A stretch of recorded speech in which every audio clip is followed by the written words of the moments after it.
Assalamualaikum. Hai Sobat Bahasa, kali ini kita akan membahas atau mengiris materi UN Bahasa Indonesia SMP nih. Nah, di pembahasan ini nantinya akan dibagi ke dalam beberapa bagian. Sebelum dimulai, bagaimana kalau kalian siapkan terlebih dahulu buku catatan dan alat tulis favorit kamu ya? Bagaimana? Sudah siap dengan buku tulis dan alat tulis favorit kalian? Jika sudah siap, tanpa basa-basi, langsung saja kita mulai pembahasan bagian yang pertama. Nah, di UN Bahasa Indonesia itu ada yang namanya level pengetahuan dan pemahaman.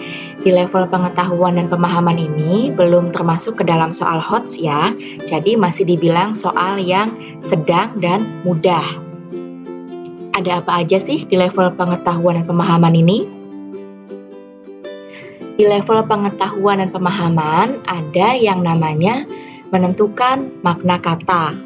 Nah, makna kata yang ditentukan di sini itu adalah makna kamus atau istilahnya makna leksikal. Bagaimana cara untuk menentukan makna kata ini? Yang pertama, jelas perhatikan konteksnya, konteks kalimatnya apa, baru kalian tentukan makna katanya. Ada cara cepat sebetulnya. Cara cepat di sini sebetulnya kalian tidak perlu membaca wacananya, langsung kalian baca soalnya, lalu kalian langsung jawab, memilih di pilihan ganda, mana yang sesuai maknanya dengan makna kata yang ditanyakan tadi. Supaya lebih paham, kita langsung saja menuju ke contoh soal yang pertama. Kita coba cara cepat terlebih dahulu. Kita baca terlebih dahulu soalnya ya.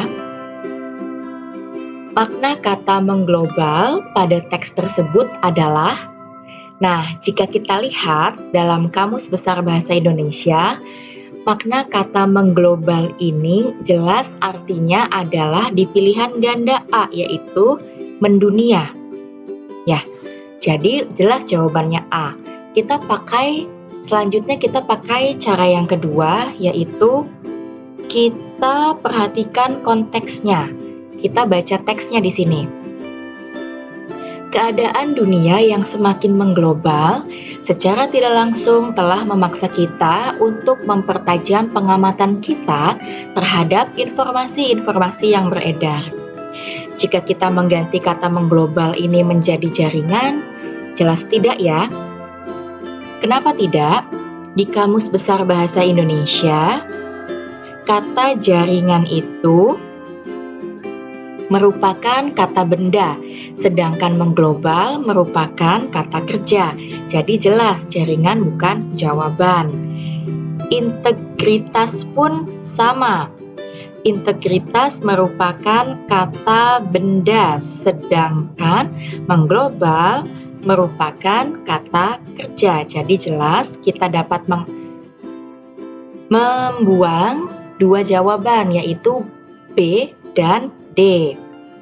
Bagaimana dengan jawaban C, bersatu? Keadaan dunia yang semakin bersatu. Nah, kalau bersatu ini kan sama kata kerja, tetapi jika kita kaitkan dengan konteks, kata bersatu ini tidak sesuai dengan mengglobal. Maka jawabannya adalah A, mendunia. Bagaimana? Sudah paham dengan contoh soal nomor 1? Jika belum paham, masih ada contoh soal yang kedua. Kita lihat contoh soal yang kedua. Di sini kita baca terlebih dahulu ya soalnya.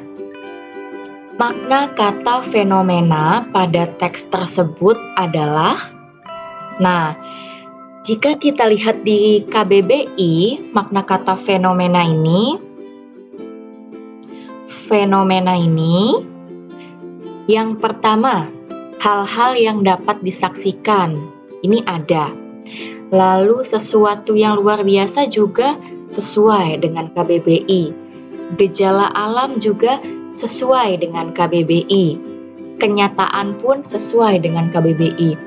Nah, jika begitu, Yang mana dong jawabannya? Jika begitu, kalian perhatikan kembali konteks kalimatnya. Kita lihat yang D terlebih dahulu. Tren selfie beberapa tahun ini merupakan sebuah fenomena, sebuah hal yang dapat disaksikan. Itu tidak sesuai dengan konteks ya. Lalu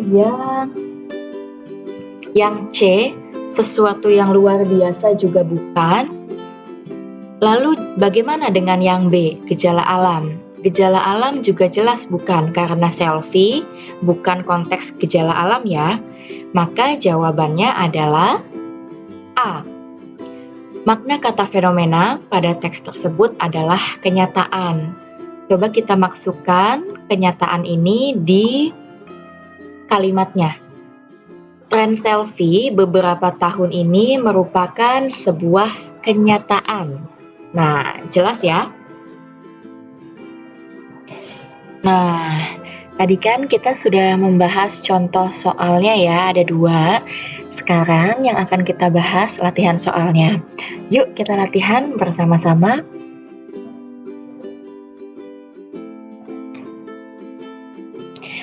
Latihan soal nomor 1. Makna dampak dalam teks tersebut adalah... Apa jawabannya? Tanpa melihat atau membaca teks, dampak itu jawabannya adalah pengaruh ya. Kalau kita gabungkan ke konteks, apakah betul jika dampak itu adalah pengaruh? Coba kita masukkan ke sini atau ke sini. Aktivitas manusia dalam memenuhi kebutuhan hidupnya dapat menimbulkan dampak terhadap lingkungan. Kita ganti menjadi pengaruh. Aktivitas manusia dalam memenuhi kebutuhan hidupnya dapat menimbulkan pengaruh terhadap lingkungan. Apakah betul jawabannya pengaruh? Ya, jawabannya B, pengaruh. Bisa dipahami?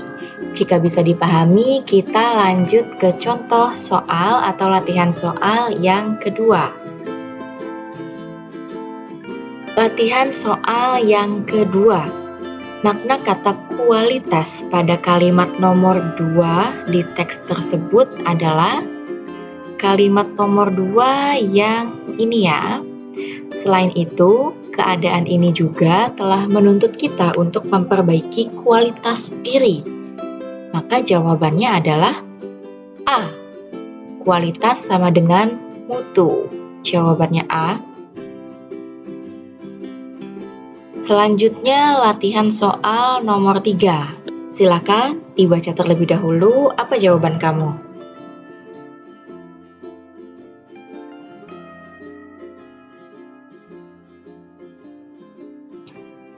Sudah ketemu jawabannya?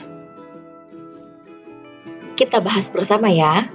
Makna kata infeksi pada teks tersebut adalah jika kita langsung lihat ke pilihan gandanya, infeksi jika pengobatan jelas bukan, pencegahan pun bukan, penanganan pun bukan.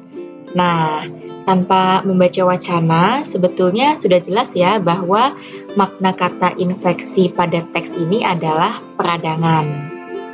Jadi jawabannya adalah C. Latihan soal yang keempat. Makna kata yang digarisbawahi pada teks tersebut adalah yang digarisbawahi di sini yaitu otak cemerlang. Apa sih makna kata dari otak cemerlang? Silakan dijawab. A, B, C, atau D. Sudah punya jawabannya? Apa jawabanmu? Ya, jawabannya adalah A. Otak cemerlang itu memiliki makna cerdas. Selanjutnya, latihan soal yang terakhir atau yang kelima.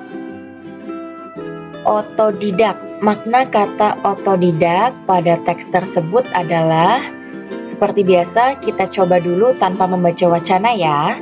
Otodidak, belajar di sebuah pesantren, bukan ya? Belajar Dengan cara memanggil guru juga bukan. Kalau belajar dengan cara memanggil guru itu privat ya. Menggunakan buku-buku dari luar negeri juga bukan. Jadi jawaban dari otodidak sudah jelas. Jawabannya adalah B. Belajar sendiri tanpa bersekolah.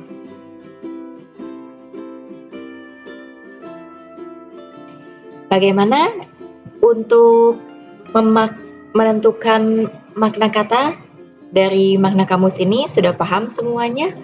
Nah, terima kasih semuanya sudah mendengarkan. Semoga video atau pembahasan materi UN yang pertama ini bermanfaat untuk kalian semua, terutama untuk kelas 9 SMP.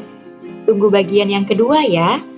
Kritik dan saran sangat ditunggu. Jangan lupa like dan subscribe-nya. Akhirul kalam, wassalamualaikum warahmatullahi wabarakatuh. Salam Bahasa Indonesia.